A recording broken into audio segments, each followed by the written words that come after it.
नमस्कार प्रेक्षक हो, सेलिब्रिटी शो मध्ये आपण आज आमंत्रित केलं आहे शिल्पा खेर मॅडम यांना. नमस्कार मॅडम, मनपूर्वक स्वागत तुमचं. नमस्कार. आज आपण शिल्पा खेर मॅडम यांचा सगळा व्यावसायिक प्रवास जाणून घेणार आहोत.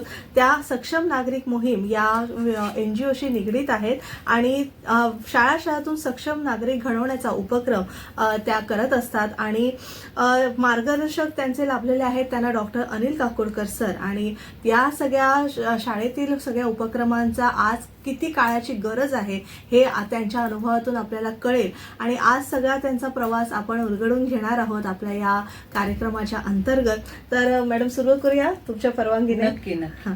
सुरुवातीला मला जाणून घ्यायचं की अर्थातच सक्षम नागरिक मोहीम म्हणजे नेमकं काय आहे किंवा थोडं तुम्ही याच्यातून कशी सुरुवात केली त्याविषयी थोडंसं जाणून घ्यायला आवडेल. नमस्कार तेजस्विनी. सर्वप्रथम खूप खूप धन्यवाद की तुम्ही आज मला इथे बोलावलं आहे. मी एक सांगू इच्छिन की व्यावसायिक म्हणून नाही तर एक भाग्यश्री फाउंडेशन ही आमची संस्था आहे जी समाजात काही सामाजिक कामं करीत आहे. म्हणजे स्वतःचा काहीतरी एक वाटा असतो ना, तो उचलणं प्रत्येक व्यक्तीने आवश्यक असतो. तर त्या हेतूने आम्ही ही सामाजिक संस्था माझे पती डॉक्टर जितेंद्र खेर यांनी सुरू केलेली आहे आणि आम्ही बरीच मंडळी यात कार्यरत आहोत. आमचे मुख्य मार्गदर्शक या संस्थेचे आहेत डॉक्टर अनिल काकोडकर आणि lieutenant general doctor Dattatray Shekatkar यांच्या मार्गदर्शनानुसार हे उपक्रम जे आता तू उल्लेख केलास की सक्षम नागरिक मोहीम, तर हा उपक्रम गेली काही वर्ष शासकीय शाळांमध्ये, मुख्यत्वे शासकीय शाळांमध्ये सुरू आहे. आणि ह्याचं जे उद्दिष्ट आहे ते म्हणजे शिक्षकांना विद्यार्थ्यांकडून ज्या काही अपेक्षा आहेत त्यांनी कशा प्रकारे अभ्यास करायला हवा, त्यांना एक मूल्य शिक्षण चांगलं मिळायला हवं आणि ह्यासाठी आपले सर्वच शिक्षक मनापासून प्रयत्न करत असतात. त्यांच्या काही अडचणी असतील, प्रत्येकाचं काही वैयक्तिक त्यात अडीअडचणी असतील किंवा काही त्रुटी राहत असतील किंवा कोणी खूप चांगलं काम करत असतील, पण हे मोठ्या प्रमाणावर कार्य चांगल्या प्रकारे होणं फार आवश्यक आहे. तर ह्यासाठी ह्या सक्षम नागरिक मोहीम अंतर्गत रोजनिशी उपक्रम ज्याचे मुख्य मार्गदर्शक आहेत डॉक्टर अनिल काकोडकर आणि आत्मनिर्भर युवक उपक्रम ज्याचे मुख्य मार्गदर्शक आहेत lieutenant general doctor Dattatray Shekatkar. तर ह्यामध्ये काय आहे, हे ट्रेनिंग नाहीये मुख्य म्हणजे, कारण आमचा किंवा सरांचं असं म्हणणं आहे की शिक्षक जेव्हा ऑलरेडी BEd DEd त्यांचं जे काही एज्युकेशन आहे ते घेतात तेव्हा त्यांना माहिती असते की आपल्या विद्यार्थ्यांना आणि अनुभव असतो परत, बरोबर आहे ना. कित्येक लेक्चर्स घेतले जातात, असं नाही की शिक्षक कोणी व्यक्ती असंच उठते आणि ते शिक्षक होते असं होत नाही. त्यांचे रिहर्सल असते, कित्येक लेक्चर वर्गावर घेतले जातात. तर अनुभवी माणसं आहेत ही, तर त्यांच्यासाठी पुन्हा पुन्हा ट्रेनिंग कशाला आवश्यक आहे. आणि ट्रेनिंग जर म्हटलं तर आज आपण युट्यूब म्हणा किंवा सोशल मीडियाचा प्लॅटफॉर्म इतर म्हणा, त्याच्यावर अनेक माहिती आहे. मला अमुक एक गोष्ट हवी आहे तर त्याची इत्थंभूत माहिती मला त्याच्यावर मिळते. तर त्यामध्ये अजून एक ट्रेनिंग मध्ये वेळ फुकट घालवला तर होतंय काय, मुख्य म्हणजे आपल्या शासकीय शाळांमध्ये वर्गाला एक शिक्षक आहे आणि तो शिक्षक जर ट्रेनिंगला गेला तर त्या शाळांमध्ये विद्यार्थ्यांबरोबर मग कोणीही नसतं. आणि हे जे विद्यार्थी आहेत त्यांच्या घरचं वातावरण आपल्या घरच्या वातावरणांसारखं नाहीये, म्हणजे कमी आहे कुठेतरी असं मी म्हणेन की जी शिक्षणाविषयीची जागरूकता आहे ती थोड्याफार प्रमाणात कमी आहे. मी नाही म्हणणार की नाही आहे म्हणून. तर त्याच्यामुळे त्यांच्याकडे शिक्षकांनी लक्ष देणं ही त्यांची मुख्य जबाबदारी आहे. तर त्याच्यामुळे आपण ट्रेनिंग ठेवलेलं नाहीये. आपण हे म्हणजे इंटरॅक्टिव्ह लेक्चर असं आपण त्याला म्हणतो. मुख्याध्यापक, केंद्र प्रमुख किंवा जे इतर घटक आहेत शिक्षण क्षेत्रातील, शिक्षण विभागातील, त्यांना आपण बोलावतो आणि त्यांना त्याद्वारे मार्गदर्शन करतो. जर एखाद्या केंद्र प्रमुखाने किंवा मुख्याध्यापकाने इन्सिस्ट केलं की हे शिक्षक चांगले आहेत आणि त्यांनी हे मार्गदर्शन ऐकू दे, कारण वर्षातून एकदाच असतं आपलं हे मार्गदर्शन आणि मुख्य म्हणजे हे मोफत आहे, आपण एकही रुपया ह्यासाठी घेत नाही. हे आपलं एक सेवा आहे की आपण आपलं जी शिक्षण पद्धती आहे जी चांगली आहे, ऑलरेडी आपले शिक्षक चांगलं काम करत आहेत, तर त्यांना ह्या मान्यवरांचं, काकोडकर सर, शेकटकर सर यासारख्या मान्यवरांचं मार्गदर्शन त्यांच्यापर्यंत जावं यासाठी काही PPT आहेत, पुस्तिका बनवलेल्या आहेत, त्या देखील आम्ही सॉफ्ट कॉपी मोफत देतो. जर हार्ड कॉपी कोणाला हव्या असतील तर इतक्या मोठ्या प्रमाणावर हार्ड कॉपी कारण मोफत आहे ना आपलं कार्य, असं नाहीये की कुठून आम्ही पैसे गोळा करतो बरं, आहोत. हा. तर त्याच्यामुळे त्या सॉफ्ट कॉपी आम्ही मोफत देतो. हम्म. आणि त्याच्याद्वारे झालंय काय, आता कोल्हापूर जिल्हा परिषद शाळा, ठाणे महानगरपालिका शाळा, इथे गेली काही वर्ष भिवंडी महानगरपालिका येथे देखील हा उपक्रम सुरू होता. अच्छा. आणि ह्या शाळांमध्ये गेली काही वर्ष हा उपक्रम सुरू आहे. हा, हा. आणि तिथल्या शिक्षकांचे तर अभिप्राय तुम्ही बघितले तर त्यांना याचा उपयोग होतो आहे असं मी म्हणेन. अच्छा, नक्कीच. तुम्ही भाग्यश्री फाउंडेशनच्या मार्फत सक्षम नागरिक मोहीम ही राबवता. भाग्यश्री फाउंडेशनची स्थापना कधीपासून झाली आणि ती तुम्हाला का करावीशी वाटली, आणि त्याच्या अंतर्गत हा एक उपक्रम आहे सक्षम नागरिकचा, पण अजून काही उपक्रम तुम्ही राबवता का? भाग्यश्री फाउंडेशनची स्थापना 2007 मध्ये आम्ही केलेली आहे अच्छा. आणि 2011 मध्ये ही संस्था रजिस्टर करण्यात आलेली ओके. आहे. हा. त्याआधी असं होतं की काहीतरी समाजासाठी करावं असं मला वाटायचं. आधी माझा व्यवसाय होता स्वतःचा. मी ग्रॅज्युएशन सायन्समध्ये केलेलं आहे, त्यानंतर पोस्ट ग्रॅज्युएशन योगशास्त्र मध्ये केलेलं अरे आहे, वा. फॅशन डिझायनिंग देखील केलेलं आहे. आवड अच्छा. म्हणून करत होते. बरोबर. हा. आणि त्यातून गारमेंटचा व्यवसाय होता. अच्छा. आणि जेव्हा मुलुंडमध्ये माझी बुटीक्स होती, निर्मिती बुटीक आणि अच्छा. रुची बुटीक म्हणून, हम्म. आणि फॅक्टरी होती स्वतःची, अच्छा. जिथे काही म्हणजे ह्याचं गारमेंट प्रोडक्शनचं वा काम वा. केलं जायचं. अच्छा. परंतु माझी जेव्हा मुलं झाली, 2000 मध्ये मोठा मुलगा झाला आणि 2002 मध्ये माझ्या धाकट्या मुलाचा जन्म झाला. अच्छा. आणि त्यानंतर माझे पती देखील व्यवसायात असल्यामुळे पूर्ण वेळ दोघांनी व्यवसायाला जर दिला, कारण कुठलाही व्यवसाय हा असाच उभा राहत नाही ना, बरोबर, त्याला हो. पूर्ण तुम्हाला वेळ द्यावा लागतो. बरोबर. हो. तर त्यामुळे हे ठरलं म्हणजे माझीच इच्छा होती ती की मला माझ्या घराकडे वेळ द्यायचा होता. आणि 2001 पासून साधारण मी माझं हे काम सगळं बंद करत आणलं. त्यानंतर मी पूर्ण वेळ माझ्या मुलांकडे लक्ष देत होते. पण एक तळमळ होती मनामध्ये की काहीतरी आपल्याला समाजातल्या मुलांसाठी करायचंय. आजूबाजूला बघत होते की आपल्या मुलांसाठी आपण करतो, हा. परंतु समाजात जर काही करायचं झालं तर ते करणं फार आवश्यक आहे असं मला वाटत होतं. आणि मी वात्सल्य या अनाथ आश्रमात काही वर्ष जात होते ऍज अ व्हॉलेंटियर म्हणून. हा, हा. तिथली परिस्थिती बघितली मुलांची की कशा प्रकारे म्हणजे अनाथ मुलं आहेत, काय समाजात चाललं आहे. तिथूनच त्या आजूबाजूच्या शाळा होत्या, तिथे त्या सेविका ज्या वात्सल्यमध्ये होत्या त्या शाळां म्हणजे त्यांची मुलं त्या शाळांमध्ये जात असत. तर त्या शाळांशी परिचय झाला की अशा प्रकारचं काम चालतं. आणि शिवाई विद्यालय आणि केळणी विद्यालय ह्या शाळांमधून आमचं पहिलं काम सुरू झालं. माझ्या मिस्टरांना देखील हा फाउंडेशन जे आम्ही स्थापन केलं 11 मध्ये, काम तर 7 सालापासून सुरू झालेलं, त्यांना एअरफोर्स मध्ये जायची प्रचंड इच्छा होती. आणि त्यांनी 7 अटेम्प्ट दिलेत आणि दरवेळेला ते लेखी परीक्षेत पास व्हायचे, एनडीए आणि सीडीएसई मध्ये. परंतु SSB ला ते रिजेक्ट झाले. त्याची कारण अनेक असतील, कारण ती कठीण परीक्षा आहे. आणि त्याच्यानंतर त्यांनी त्यांचा व्यवसाय सुरू केला. परंतु दोघांनाही एक मनात होतं की समाजासाठी आम्हाला काहीतरी करायचं आहे. तर त्यांनी देखील त्यांची कंपनी स्थापन केली, mountain range properties and resorts. तर त्याच्यामध्ये यश मिळायला लागलं. आणि मग मी जसं म्हटलं की माझा व्यवसाय थांबवून मी माझ्या मुलांना बघत होते. त्यानंतर थोडंफार समाजात जाऊन काम करण्याचा प्रयत्न करत होते, किंवा मी शिकत होते असं मी म्हणेन काम करण्यापेक्षा. कारण आपण काम करतो ना जेव्हा कुठल्याही ह्याच्यात म्हणजे क्षेत्रामध्ये, तेव्हा आपण पण बऱ्याच गोष्टी शिकत असतो. आपण फक्त देत नसतो तिथे, हे मी अगदी आवर्जून सांगेन. तर त्या अनुभवानंतर आम्ही असं ठरवलं की आपण आपली एक संस्था स्थापन करायची, जेणेकरून या मुलांसाठी आपल्याला काही करता येईल. आणि समाजात देखील अशी अनेक लोक होती की ज्यांना काही आर्थिक मदत करायची होती की तुमची संस्था आहे ना तर आम्ही काहीतरी देऊ. तर त्यांना आम्ही सांगायचो की आर्थिक मदतीपेक्षा पण ना तेजस्विनी, वेळ हा फार महत्वाचा असतो. कारण आम्ही जेव्हा ह्या शाळांमध्ये काम सुरू केलं तेव्हा एकतर कित्येक शाळांना अनुदानित होत्या, त्यांना फीज ऑलरेडी भरली जात होती. मी अक्षरशः 2 वर्ष तरी मुलांची फीस भरली, एक वर्ग दत्तक घेऊन. परंतु लक्षात आलं की अरे ह्यांची फी भरली जात आहे, त्यांना अन्न किंवा युनिफॉर्म, पुस्तकं, वह्या हे सगळं मोफत मिळतंय. पण मिळत काय नाहीये माहितीये का, एक प्रॉपर पद्धतीने शिक्षण मिळत नाही. आणि तिकडे लक्ष देणं फार आवश्यक होतं, कारण या मुलांच्या घरचं ते वातावरण नाहीये. कुठलीही शाळा, आज मी शासकीय शाळांमध्ये देखील अनेक शाळांमध्ये फिरले कामानिमित्त, तर एक गोष्ट आवर्जून आढळली की प्रत्येक गोष्ट आहे, परंतु मुलांना योग्य प्रकारे शिक्षण देणं ही अच्छा. आजची काळाची गरज आहे. तर अशा प्रकारे ही संस्था सुरू झाली, हे काम सुरू झालं आणि ते आतापर्यंत इथपर्यंत टप्प्यावर आलं, म्हणजे या आलेलं आहे. टप्प्यावर आलं की जिथे आम्ही महाराष्ट्रातल्या बऱ्याच शाळांमध्ये काम करत आहोत. आणि दुसरं म्हणशील तर सुरुवातीला आम्ही म्हणजे महिला बंदी जे आहेत, भायखळा जेल इथले, त्यांच्यासाठी काही शिबिरं घेणं, PRC पॅराप्लॅजिक रिहेबिलिटेशन सेंटर आहे खडकी येथे, तर सैनिकांसाठी काही शिबिरं. पण मुख्य जे आमचं होतं ना, ते नेहमी स्टुडंट ओरिएंटेडच राहिलेलं आहे की विद्यार्थ्यांसाठी आम्हाला काम करायचं होतं. याचं कारण हे आहे ना की समाजात तुम्हाला कुठेही बदल घडवायचा असेल, बरोबर, हा.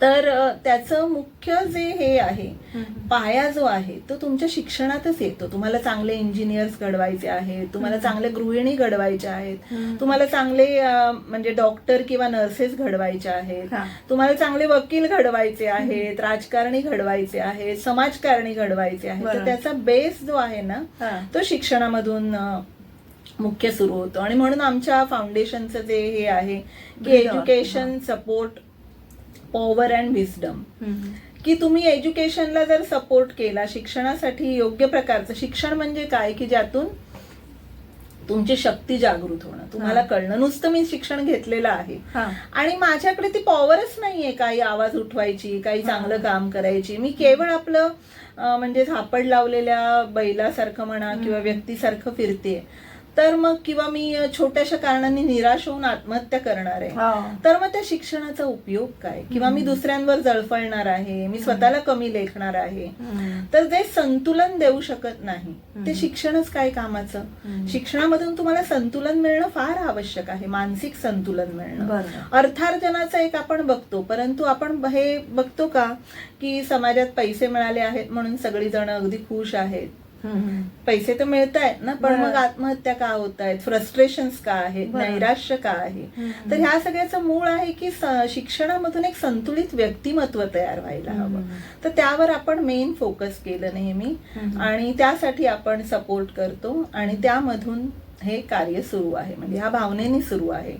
जसं इव्हन आपलं भाग्यश्री फाउंडेशनचं जे एक छोटीशी कविता आहे त्याच्यामध्ये की माझे भाग्य माझ्या हाती जाणिले आहे मी, कुणीने येऊनी करतो उद्धार ओळखले आहे मी. तर त्यामागची भावना पण ही आहे की कोणी भाग्यश्री फाउंडेशन किंवा एखादी व्यक्ती कोणी येऊन तुमचा उद्धार नाही करू शकणार आहे, ती किती महान देखील असेल व्यक्ती, पण तुमचा उद्धार जर करायचा तर तो तुम्हाला करणं आवश्यक आहे. तुम्हाला संतुलित व्यक्तिमत्व हवंय तर ते तुमचं तुम्ही होणं आवश्यक आहे. आणि ह्यासाठी आपल्या शिक्षकांचा, कारण विद्यार्थ्यांना शिकवणारा जो मुख्य घटक आहे ना तो शिक्षक आहे.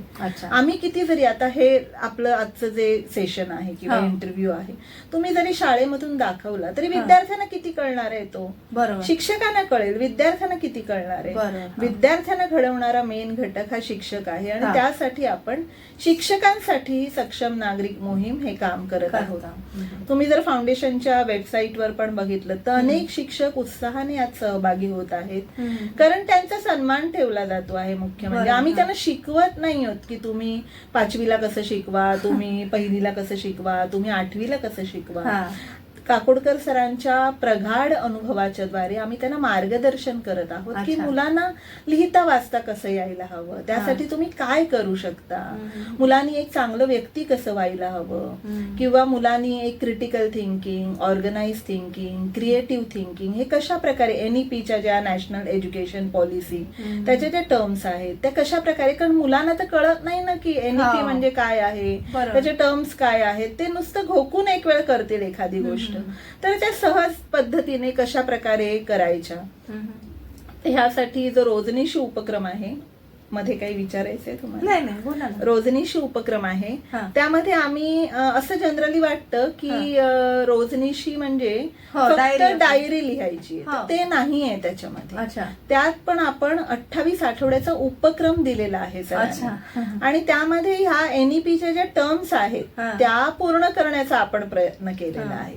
पण मुलांना जर आपण म्हटलं की तुम्हाला ह्या नॅशनल एज्युकेशन पॉलिसीच्या टर्म्स कम्प्लीट करून घेतो आम्ही, critical thinking, creative creative thinking, organize thinking हे तुम्ही करायचंय, मुलांना कळणार नाही. त्याच्याऐवजी आपण त्यांना देतो की सकाळी उठल्यापासून संध्याकाळपर्यंत तुम्ही काय काय केलं ते लिहा. मुलं आवडीने लिहितात. अरे वा. ज्यांना लिहिता देखील येत नसतं ना, त्यांना काय होतं, जनरली शाळांमध्ये मार्क मिळाले की कौतुक केलं जातं, बरोबर आहे ना. पहिला आला, दुसरा आला, 90च्या वर टक्के, 80% तर तसंही महत्व नाही दिलं जात.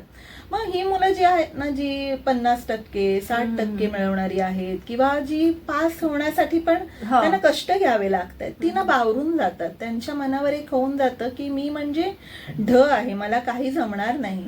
आणि जेव्हा आपल्या रोजनिशीमध्ये मुलं लिहायला लागतात ना, आणि तेव्हा जर काही मुलांनी लिहिलं की मी माझ्या घरी आईला मदत केली, मी आजीला मदत केली, अर्थातच शिक्षकांना कळत असतं ना खरं खोटं.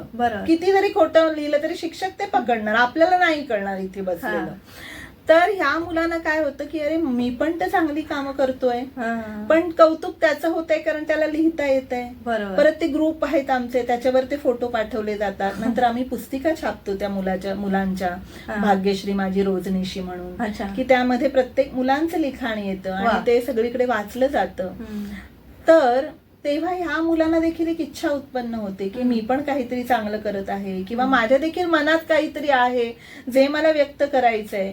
आणि प्रत्येक मूल मग लिहायचा प्रयत्न करतो. ते बाराखडी शिकण्याकडे जातात, कारण मला वाटायला हवं तर मी ते करणार, कोणीतरी सांगतंय म्हणून ते मी नाही करणार. तो प्रयत्न ह्या उपक्रमामध्ये केलेला आहे. नक्कीच. एक छोटीशी विश्रांती घेऊया आणि आपल्या सेलिब्रिटी शो मध्ये शिल्पा खेर मॅडम यांच्याशी आपला संवाद असाच सुरू ठेवूया.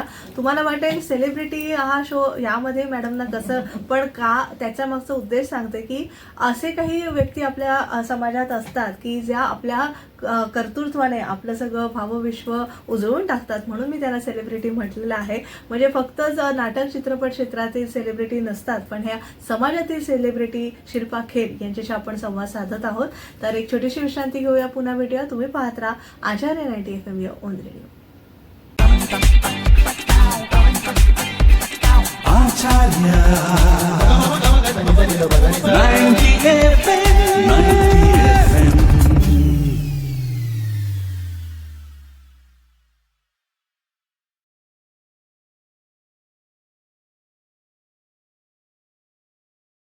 विश्रांतीनंतर तुम्हा सगळ्यांचं पुन्हा एकदा स्वागत. तुम्ही ऐकत आहात आचार्य 90 FM ऑन रेडिओ आणि आज आपण सेलिब्रिटी शो मध्ये शिल्पा खेर मॅडम यांना आमंत्रित केलेलं आहे.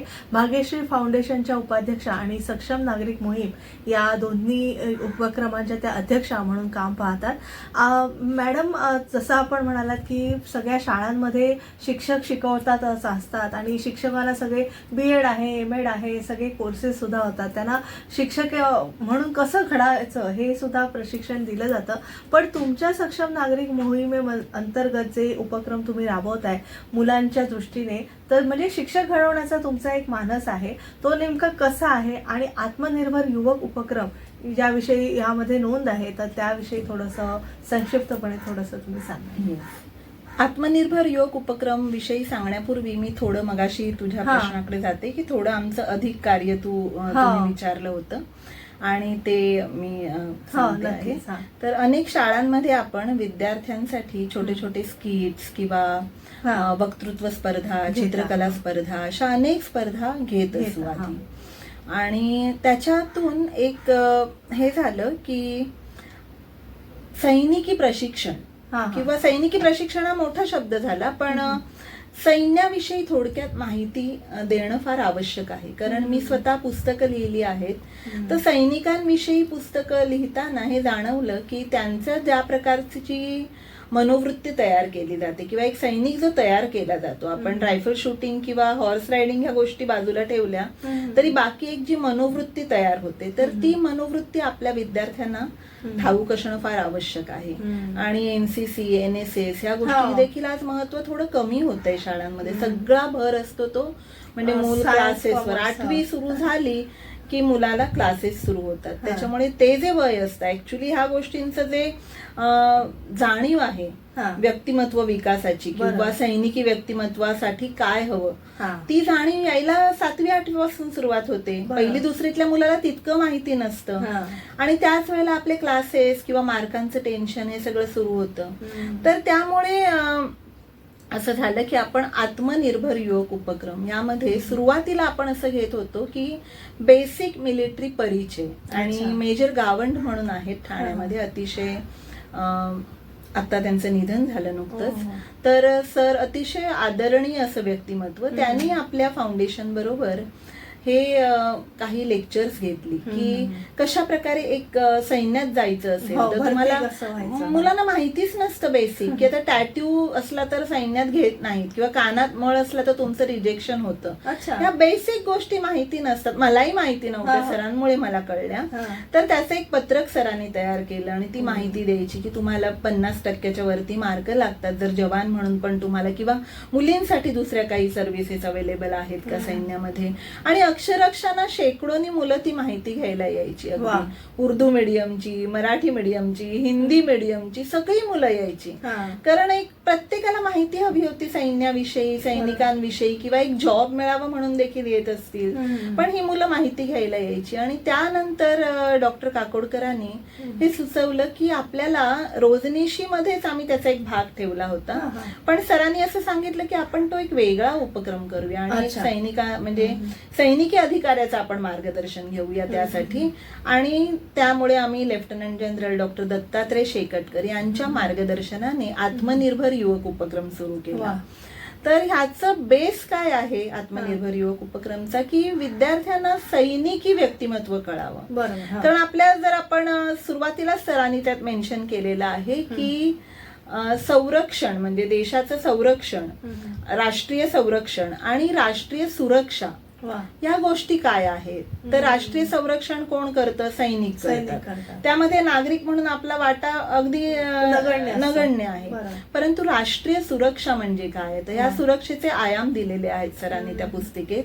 ही जी मार्गदर्शनपर शिक्षकांसाठी पुस्तिका आहे, शिक्षक ही माहिती विद्यार्थ्यांपर्यंत पोहोचवतात. बरोबर. तर त्यामध्ये आहे की मानसिक सुरक्षा, सामाजिक सुरक्षा, आध्यात्मिक सुरक्षा, आर्थिक सुरक्षा, भौगोलिक सुरक्षा, हे 5 आयाम सुरक्षेचे दिलेले आहेत. आणि ह्या सुरक्षेवर आपलं संरक्षण फार अवलंबून असतं. कारण त्यांनी यात उदाहरण दिलेलं आहे की ट्विन टॉवरवर जो हल्ला झाला तेव्हा अमेरिकेचं संरक्षण व्यवस्था बळकट होती, परंतु तो हल्ला तरी कारण सुरक्षा नव्हती तिथे. आतली सुरक्षा जी होती तिथे कुठेतरी भगदाड होता ना. तर त्याच प्रकारे आपल्या राष्ट्राची सुरक्षा मजबूत असणं कितीतरी आवश्यक आहे. संरक्षण सैनिकांच्या हातात आहे, पण सुरक्षा आपल्या हातात आहे. आणि या 5 ज्या सुरक्षा आपण आता बघितल्या की भौगोलिक सुरक्षा, आर्थिक सुरक्षा, सामाजिक सुरक्षा, आध्यात्मिक सुरक्षा आणि मानसिक, तर त्याचा पाया आहे मानसिक सुरक्षा, आणि तो आपण शिक्षण क्रमामधून घडवायला हवा. आर्थिक सुरक्षा आणि भौगोलिक सुरक्षा आपल्याला शक्य नाहीये की आपण विद्यार्थ्यांकडून करून घेऊ. आपलं पोलीस दल आहे, आपले इतर घटक आहेत समाजातले जे हे करत असतात. परंतु विद्यार्थ्यांकडून मानसिक सुरक्षा जर लहान वयातच जर तयार करून घेतलं त्यांना त्या दृष्टीने, तर मानसिक सुरक्षा म्हणजे काय, त्या गोष्टीविषयी त्याने की माझ्यामध्ये संयम असणं, धैर्य असणं, एखाद्या परिस्थितीचा सामना कशा प्रकारे केला जायला हवा, ह्या ज्या गोष्टी आहेत, संतुलित व्यक्तिमत्व, तर त्या गोष्टी येतात मानसिक सुरक्षेमध्ये. आणि हा आपण एक गोष्ट जी आहे ना ती कुठेतरी मुद्दामून नाही, पण आपल्याकडून ती थोडीशी सुटते आहे. तर त्याच्यामुळे आत्मनिर्भर युवक उपक्रम मध्ये आम्ही यावर भर दिलेला आहे की सैनिकी व्यक्तिमत्व घडवा. सैनिक घडवा नाही, तुम्ही ते युनिफॉर्म प्रत्येक जण घालेलच असं नाही. मिलिटरी एज्युकेशन काही काही देशांमध्ये कंपल्सरी आहे. आपल्या देशाची लोकसंख्या पाहता तसं करणं कदाचित कठीण आहे म्हणजे, परंतु आपल्या देशामध्ये शाळांमधून आपण सैनिकी व्यक्तिमत्व तर घडू शकतो. पण आपण सैनिकांना सॅल्यूट करतो, त्यांच्याविषयी आदर दाखवतो नेहमीच. तर तो आदर आपण ऍक्च्युली असं म्हणतो ना की आदर हा बोलण्यातून नव्हे तर कृतीतून यायला हवा. तर ती कृती आहे की आपण आत्मनिर्भर युवक उपक्रम आपण विद्यार्थ्यांकडून म्हणजे करून हा. घेण्याचा प्रयत्न करत आहोत. किती वेगळा विचार आहे, कारण आपण नेहमी झापड लावल्यासारखे फक्त art, science, commerce, doctor, engineer, वकील हे, आणि फार तर इंजिनिअरिंगच्या बऱ्याच शाखा आहेत, त्यामुळे सगळं झापड लावल्यासारखे तिकडेच जातो. पण आपल्याला व्यवसायाच्या किंवा नोकरीच्या संधी आणि देशासाठी समर्पण करण्याच्या संधी किती विविधतेने उपलब्ध आहेत या तुमच्या माध्यमातून कळलं. आणि खरंच मुलांना म्हणजे स्वतः सैनिक क्षेत्रात भरती न होण्यापेक्षा तुम्ही एक उत्तम नागरिक, एक देशाचे उत्तम नागरिक कसे होऊ शकता यासाठी तुमची संस्था काम करते. अत्यंत स्तुत्य उपक्रम आहे. मला वाटतं बरेच जण म्हणजे नामांकित व्यक्ती म्हणजे डॉक्टर अनिल काकोडकर तर आहेतच, पण अनेक व्यक्ती तुमच्याशी या उपक्रमाच्या दरम्यान जोडलेले असतील आणि त्यांचं मार्गदर्शन सगळ्या मुलांना मिळालेलं असेल. तर अशा काही नामांकित व्यक्ती तुमच्या प्रकल्पाशी जोडलेल्या आहेत का?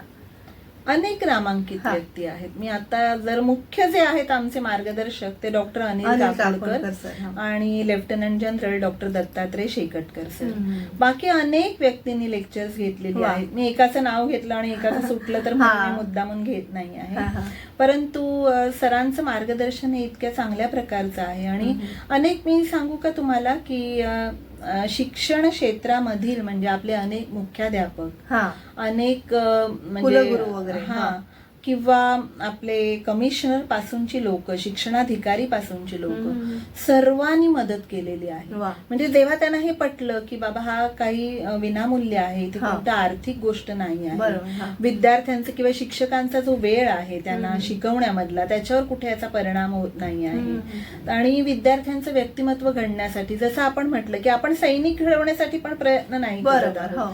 तर सैनिकी व्यक्तिमत्व, एक जबाबदार व्यक्तिमत्व ज्याला हा. जाणीव आहे की मला काय करायचं आहे. म्हणजे फक्त देशसेवा अशी म्हणून होत नाही ना, माझ्या कार्यातून ती व्हायला हवी. जर मी व्हायला. शिक्षक आहे बरोबर. तर मी देशसेवा कशी करू शकेन की माझ्या विद्यार्थ्यांना उत्तम मी घडवणं, हा. चांगलं घडवू शकेन.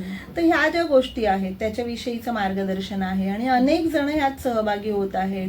त्यांनी चांगलं काम केल्यावर शिक्षकांना देखील आपण डॉक्टर काकोडकर आणि शेकटकर यांच्या सहीचं सर्टिफिकेट देऊन आपण वा. त्यांचा सन्मान करतो. सन्मान त्याच्यामुळे करतो. शिक्षकांना देखील एक चांगलं वाटतं की अरे आम्ही जी मेहनत घेत आहोत त्याची कुठेतरी पोचपावती आम्हाला मिळते आहे. तर सगळ्यांनी मिळून हे काम चाललेलं आहे. हे आज मी तुमच्या समोर तरी सांगायला आले हो, आहे. पण याच्या तरी मागे आमच्या अनेक हात संस्थेचे आहेत. पण अनेक घटक आहेत प्रत्येक विभागातला. आता नाशिकमध्ये आमचं काम सुरू आहे, कोल्हापूरमध्ये आमचं काम सुरू आहे, मुंबई उपनगर, ठाणे जिल्हा, तर तिथले मुख्य प्रतिनिधी आहेत. वा. या सर्वांचा तितकाच महत्वाचा वाटा महत्त्वाचा आहे. वाटा आहे. आणि हे खरं सांगायचं तर आपल्या देशातील नवीन पिढी एक जबाबदार घडवण्यासाठी बरोबर, हो. आपल्या देशातीलच लोक हे विनामूल्य सहकार्य करत आहेत. आणि तीच सक्षम नागरिक मोहिमेचा खरं म्हटलं तर शक्ती आहे. नक्कीच. मॅडम, आता सगळ्या शिक्षकांबद्दल किंवा विद्यार्थ्यांबद्दल अशा काही प्रतिक्रिया असतील की तुम्हाला भेटून की मॅडम खूप छान स्तुत्य उपक्रम आहे आणि आम्हाला यातनं हे शिकायला मिळालं, असे काही अनुभव तुमच्या गाठीशी आहेत का? अनेक आहेत, अनेक. म्हणजे तुम्हाला मी सांगायचं झालं तर शिक्षकांनी जे अभिप्राय दिलेले आहेत आमच्या वेबसाईटवर आहेतच. त्यांना एकतर काय होतं ना, विद्यार्थी जे लिहत पण नसतात, आपण त्या रोजनिशी उपक्रम मध्ये असं केलेलं आहे की आकलन क्षमतेनुसार त्यांचे गट केलेले आहेत. जनरली आपण काय बघतो की मार्क बघतो की मार्क किती मिळाले, तर मुलं हिरमुसतात. म्हणजे मी तुम्हाला एक उदाहरण सांगू इच्छिन की कोल्हापुरातल्याच एका शाळेत आम्ही स्कूल व्हिजिट पण करतो, कारण आपला उपक्रम कशा प्रकारे चालू आहे ते बघायला. तर अशीच आमची भेट होती आणि त्यांना माहिती नव्हतं की मी रोजनिशी तपासणार आहे. आणि मी गेले आणि विद्यार्थिनींनी त्या रोजनिशी उघडून दाखवल्या. स्कॉलरशिपचा निकाल लागला होता आणि ते शिक्षक प्रिन्सिपल जे होते ते मला दाखवत होते की स्कॉलरशिपला आलेली मुलं.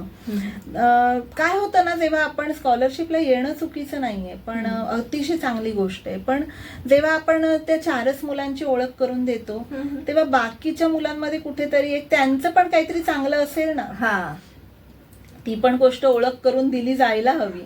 तर ते आपण मूल्यमापन करतच नाही, फक्त मार्कांवरच मूल्यमापन करतो. तर ही रोजनिशी बघताना एका मुलीच्या वहीविषयी मी तुम्हाला आवर्जून सांगेन की याचा उपयोग कसा होतो या उपक्रमाचा. त्या विद्यार्थिनीने एक पावसाळ्यातल्या काही घटना लिहिल्या होत्या की माझं अमुक पाऊस आला तेव्हा पूर आला होता कोल्हापुरात त्या वर्षी, 4 वर्षापूर्वीची घटना आहे. आणि माझ्या पप्पांकडे मी आग्रह केला, तिने एका ठिकाणी लिहिलं की माझा बर्थडे आहे तर तुम्ही साजरा करायला हवा आणि मला केक हवा आणि नवीन ड्रेस हवा. तर पप्पा म्हणाले ह्या वर्षी शक्य नाहीये, आपण कारण पुरात सगळं शेत वाहून गेलंय. तर ह्या ज्या गोष्टी असतात ना ह्या फार महत्वाच्या असतात तुमच्या अभ्यासा इतक्याच. तर त्या पप्पा म्हणाले नाही, पण मी हट्ट केला म्हणून मग त्यांनी मला केक आणि ड्रेस दिला आणून. त्याच्यानंतर मी काही दिवसांनी तिने लिहिलं होतं तिथे की माझ्या पप्पांना एक व्यक्ती ओरडत होती ते मी बघितलं आणि त्यांना मी जाऊन विचारलं नंतर की पप्पा ते कोण होते, तर त्यांनी ते कर्ज घेतलेलं आणि ते देऊ शकत नव्हते म्हणून ती व्यक्ती त्यांना बोलत होती. तर मी आता निश्चय केलाय यापुढे मी हट्ट करणार नाही. तर हे शिकणं स्वतःहून, ही मार्क मिळवणे इतकीच महत्वाची गोष्ट आहे ना. तर ही कौतुक कसं होतं मग रोजनिशीमुळे त्यांना कळतं. आणखी 1-2 उदाहरणं या रोजनिशी शिक्षकांचे अभिप्राय तर तुम्हाला पाहायला मिळतील, ते मी स्वतःच सांगण्यापेक्षा तुम्ही ते वाचावेत. परंतु मुलांची उदाहरणं मी जरूर सांगेन की एका महानगरपालिकेतल्या मुलीने हे लिहिलेलं आहे की माझी मैत्रीण चांगले मार्क मिळवायची आणि मला कमी. रोजनिशी तेव्हा आम्ही लिहाय, मला नेहमी एक प्रश्न होता की तिला चांगले मिळतात आणि मला का नाही, सारख्याच बॅकग्राऊंड, दोघींची आई घरकाम करणारी. आणि मला प्रश्न असायचा की तिला चांगले आहेत आणि मला का नाही. मग ते जेव्हा रोजनिशीमध्ये आपण दिनक्रम लिहितो आणि तुम्हाला आश्चर्य वाटेल की स्कॉलरशिपच्या टीचर्सनी आम्हाला सांगितलंय की विद्यार्थ्यांना हा दिनक्रम करायला उपयोग झाल्यामुळे त्यांना स्कॉलरशिपमध्ये फायदा झाला, कारण ते दिनक्रम लिहितात. तर ह्या मुलीने लिहिलंय की माझ्या मैत्रिणीचा दिनक्रम जेव्हा बाईंनी वर्गात काही जणांच्या रोजनिशी वाचून दाखवायला आम्ही सांगतो आवर्जून, यात फक्त एक महत्वाची गोष्ट आम्ही सांगतो की मुलं लिहितात ना फ्रीली लिहितात, कधी कधी आई वडिलांची भांडणं, काही पर्सनल अगदी अफेअर पण लिहितात. तर तेव्हा मात्र शिक्षकांना एक विनंती असते की ते आमच्यापर्यंत पाठवू नका. आपल्याला सनसनाटी बातमी नाही करायची. आपलं उद्दिष्ट हे आहे की मुलांनी ते आई वडील समजत असतात शिक्षकांना, म्हणून तिथे फ्रीली लिहिलं जातं. ते जर सगळ्यांना सांगितलं गेलं तर मग मुलांना ती सवय लागेल की मग आपल्याला हवं तसंच लिहायचंय, काहीतरी विचार करून, कल्पना करून. तर ते नकोय आपल्याला. मुलांचं जे काही पर्सनल असेल ते तुम्ही वाचा, त्यांना मार्गदर्शन करा. तुम्हाला हवं असेल तर तुम्ही आमच्यापर्यंत या, पण त्यांचं नाव न घेता. कुठेही हे नको, नाही तर काय होईल, ते रोजनिशी उपक्रम बाजूला राहील आणि सनसनाटी बातम्या तयार व्हायला लागतील ना, ह्यानी असं लिहिलं, हिनी असं लिहिलं, आणि त्याचं हेच वेगळीकडे जाईल. तर या मुलीने जेव्हा शिक्षकांनी वाचून दाखवलं, त्या मुलीने लिहिलेला दिनक्रम तिच्या मैत्रिणीने, जिला चांगले मार्क मिळायचे, तेव्हा ती म्हणाली मला कळलं माझी मैत्रीण सकाळी लवकर उठून थोडं वाचन करते, मग शाळेत येते, शाळेतून घरी गेल्यावर हातपाय धुवून जेवते, थोडा आराम करते, अगदी पटापट सांगते, थोडं आराम करते आणि त्याच्यानंतर ती थोडा वेळ खेळायला येते बाहेर. मग संध्याकाळी जाऊन ती अभ्यास करते तिचा आणि आई बरोबर टीव्ही बघते, थोडा वेळ झोपते, झोपताना थोडं आवरून सगळं झोपते. त्याच्यामुळे लवकर झोपल्यामुळे लवकर उठते. आणि माझ्या दिनक्रमात मी असं लिहिलं आहे, ती म्हणते की मी सकाळी उशिरा उठते, इथूनच सुरुवात होते, का ते रात्री कळेल आपल्याला. दिवसभर शाळेत गेल्यावर घरी आल्यावर आई घरकाम करायला गेली असते, दोघींची आई घरकाम करायला गेली. मी घरी गेले की पहिला टीव्ही लावते. टीव्ही मध्ये मन इतकं गुंततं की तोपर्यंत झोप पेंगाळायला व्हायला लागतं 2 तास, मग झोप येते. झोपून उठेपर्यंत सगळे खेळायला गेलेले असतात, खेळायला जाणं होतं. खेळायला गेल्यावर खेळून घरी आल्यावर आई आलेली असते, तिला थोडी मदत करावी लागते. मग अभ्यास करायला रात्र येते, घाईघाईत अभ्यास करून झोपायला उशीर होतो, सकाळी उठायला उशीर होतो. आता मला कळलं की हिचं काय बरं गुपित आहे जे मला कळत नव्हतं. शेजारी राहणाऱ्या नव्हत्या त्या, तर त्यामुळे त्या मुलीने त्याप्रमाणे रोजनिशीमुळे कळलं. आणखी एक घटना तुम्हाला सांगेन रोजनिशीची. एका शिक्षकांनी, आपण आकलन क्षमतेनुसार गट करतो, आकलन क्षमता उत्तम, आकलन क्षमता मध्यम, आकलन क्षमता कमी. तर आकलन क्षमता मध्यम म्हणजे साधारण लिहिता वाचता येणारी मुलं. त्या गटातल्या मुलीने शिक्षकांना विचारलं, तिला लिहायचा कंटाळा होता की मी ग्रामीण भागातली मुलगी, जिल्हा परिषद शाळेतली, मी रोज एक झाडाचं चित्र काढू का आणि त्याच्या बाजूला, म्हणजे दर आठवड्याला लिहिलं तरी चालतं, असं काही नाही की रोजच लिहा, प्रत्येकाच्या आवडीनुसार आहे, पण मिनिमम आठवड्यातून एकदा लिहिणं आवश्यक आहे. तर मी चित्र काढू का, आणि ते चित्राच्या बाजूला मग हे आंब्याचे झाड आहे, याला मे महिन्यात आंबे येतात, जे काही असं सुरू केलं तिने. दर आठवड्याला चांगलं चित्र. आणि एक सरांनी, काकोडकर सरांनी त्यांच्या पुस्तिकेमध्ये आवर्जून सांगितलेलं आहे की मुलांचं कौतुक करा, कौतुक माणसाला पुढे जाण्याचं बळ देतं. तुम्ही म्हटलं ना की अरे हे काय एवढे 10च मार्क मिळाले 20 पैकी, तर मूल हिरमुसतं.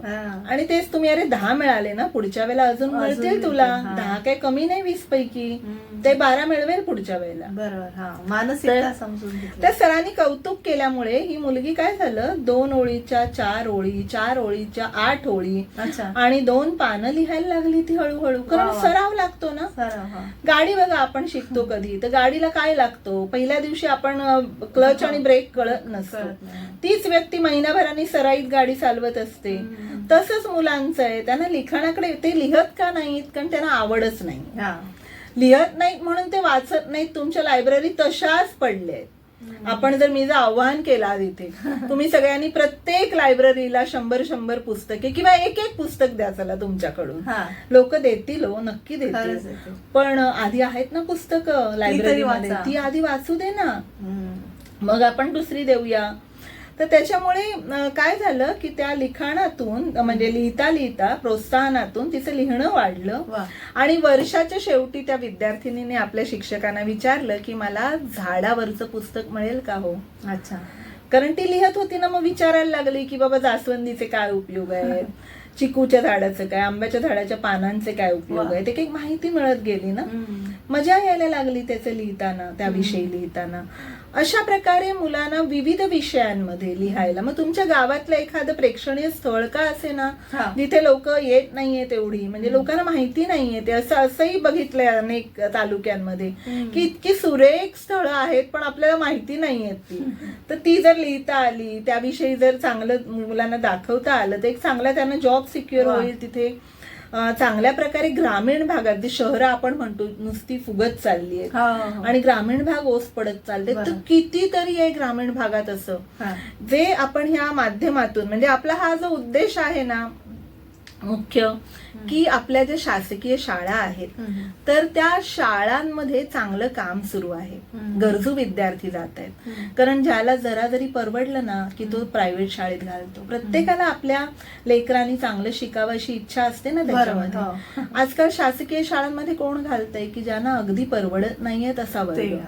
मग त्या शाळांमध्ये जिथे चांगले शिक्षक आहेत, सरकारी अनुदान आहे, तर तिथलं शिक्षण चांगलं व्हावं. आपल्या अनेक नुसतंच गोरगरिबांना नाही तर मध्यमवर्गीयांना देखील त्याचा उपयोग व्हावा, यासाठी हा उपक्रम उपयोगी पडावा अशी अपेक्षा आहे. नक्कीच.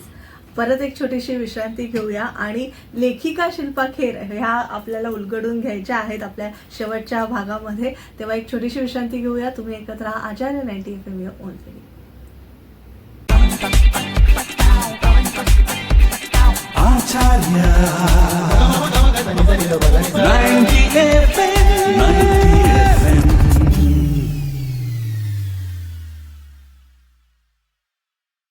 विश्रांतीनंतर तुम्हा सगळ्यांचं पुन्हा एकदा स्वागत. तुम्ही ऐकत आहात आचार्य 90 FM युअर ओन रेडिओ आणि आज आपण सेलिब्रिटी शो मध्ये शिल्पा खेर मॅडम यांच्याशी संवाद साधतोय.